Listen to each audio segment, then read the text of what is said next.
If you touch this dimension of intelligence, then divine becomes your slave.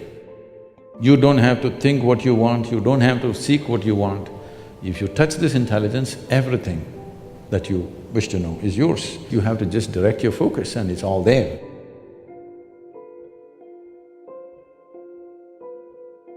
We have 16 parts of the mind which function distinct functions. And there are a whole lot of practices and processes through which one takes charge of these 16 dimensions of mind. These 16, for simpler understanding, can be brought into four sections. The first dimension of the mind is we are referring to as buddhi, or what is generally considered intellect. We got too mesmerized by our own logic and we have invested too much in human intellect, leaving out the other dimensions of intelligence that functions within us. When we say intellect, it is the logical realm of what's happening in our minds. Or in other words, in your intellect, you can't make your intellect agree. 2 + 2 is 6. It has to be 4, otherwise you'll think it's crazy. So, it's factual, it grasps the facts of life and assimilates and makes an analysis of that and lets us penetrate through the world. Or in other words, intellect is like a knife. The sharper, the better. Knife is an instrument which is used for cutting things open. So this is one way of exploring the world, by dissection. This is one way of knowing things. You definitely grasp something, but you never grasp the intrinsic nature of life by dissection. The second dimension of the mind, we call it as ahankara, which in English language would translate as the identity. Your intellect is always a slave of your identity. What you identified with, it is only around that it functions. Simple things. People are identified with things that they've not even seen and huge emotions are there, their life is guided by those things. Nationality is a new idea. It's just about 150, 200 years that we have this strong sense of nationhood. We've shifted from our ethnic, racial and other kinds of identities to national identity. Just the moment you believe, I belong to this nation, the emblem of that nation, the flag of that nation, the anthem of that nation, brings genuine emotion. Nobody's pretending, it's real. It's real because people are willing to die for it. But it's just an identity, you could just switch it any time. You can move to another country and take that on and it becomes yours. So the moment you identify yourself with something, your intellect is completely always protecting this identity and working around this identity. If intellect is the knife, identity is the hand that holds the knife. How steady or unsteady this hand is will determine what this intellect will do or undo. The next dimension of the mind is called as manas. So this is not just in one place, this is the entire body. Manas is a huge silo of memory.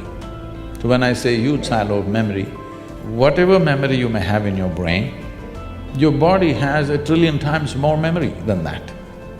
You definitely don't remember how your great-great-great-great-grandfather looked like, but his nose is sitting on your face right now. It remembers. How your forefathers looked 1,000,000 years ago, your body still remembers, has not forgotten. Definitely it is not the capability of your brain.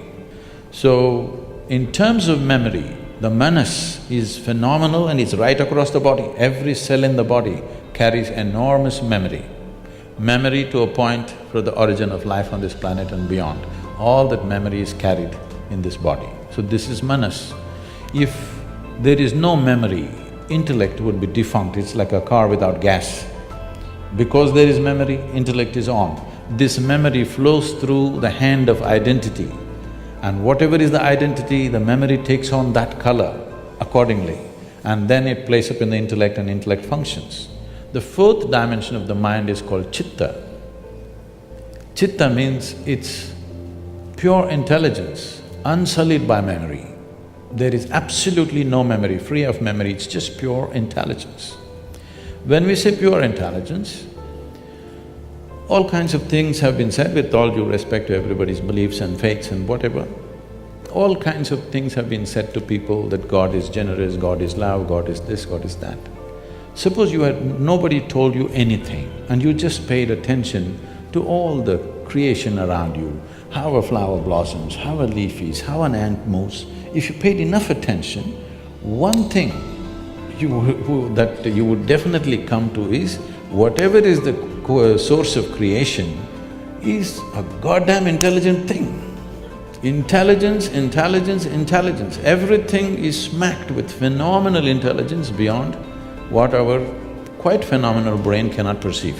So, this is a dimension of intelligence within us, which is the basis of our creation in a way. If you eat a piece of bread, over the afternoon it becomes a human being because this intelligence exists within you and me. So, if you touch this intelligence in a very mischievous way, the yogi or the yogic culture says, if you touch your chitta, if you touch this dimension of intelligence, then divine becomes your slave. You don't have to think what you want, you don't have to seek what you want. If you touch this intelligence, everything that you wish to know is yours. It's just you have to just direct your focus and it's all there, because there is a dimension of chitta. Every human being might have accidentally at some point touched this, which makes suddenly one spark of magic in somebody's life. This is because they've touched this dimension of intelligence unconsciously. Now, the question is only about how to get there consciously and to stay there. So, these aspects of the mind are not entirely located here, it is right across the system. What if there is a dimension of intelligence within you which does not fit into the parameters of logic?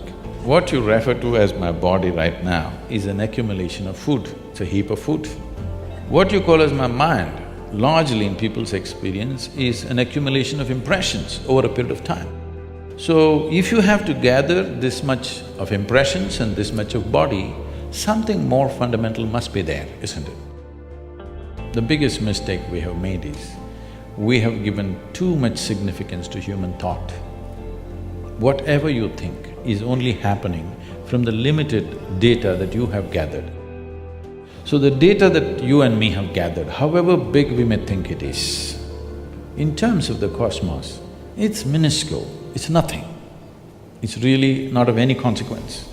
So from this minuscule of data that we have gathered, we are generating some thought which could be useful in making our lives, it could be useful in creating a few things, it could be useful fundamentally for our survival and to enhancement of our survival process, all this. But it doesn't give you access to life. Thought and emotion is psychological drama that's happening within you. You can conduct it any way you want. Your faculties are taking instructions from you, or they have become compulsive for some reason. Either your body and mind, you can conduct it consciously, or it's become compulsive. That's all that's happening.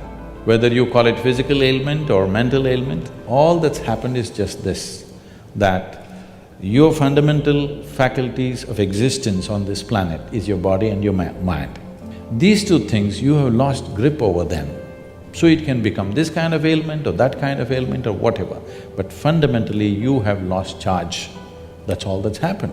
If your body and your brain took instructions from you, would you create depression, would you create illness, would you create anything? You would create highest level of pleasantness for you, isn't it?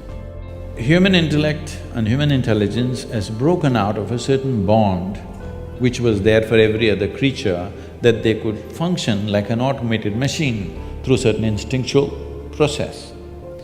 What has happened with the human being with the process of evolution is, the human being has broken out of that instinctual process and there is an intelligence which has to function consciously. But functioning consciously means every moment of life is an exploration, which is too scary for a whole lot of people.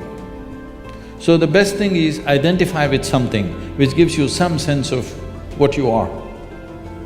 But this some sense of what you are, which you took on based on your social and cultural backgrounds, what you took on, makes sense for your survival process, but not for explorative process. It doesn't explore life, it keeps you sane, it's a good solace, it keeps you… it helps you to sleep well in the night, but it doesn't awaken a different dimension of knowing, it doesn't awaken the possibility of exploring dimensions which are not yet within you. So if this has to happen, The most important thing is to be able to sit here not identified with anything, not tangling up your intelligence to any particular thing, either your nationality or your religion or your race or your creed or your family or any kind of identity or your gender or whatever, simply to be able to view your life just as a piece of life. If one does this, then you will see perception will explode in ways that they have not imagined possible.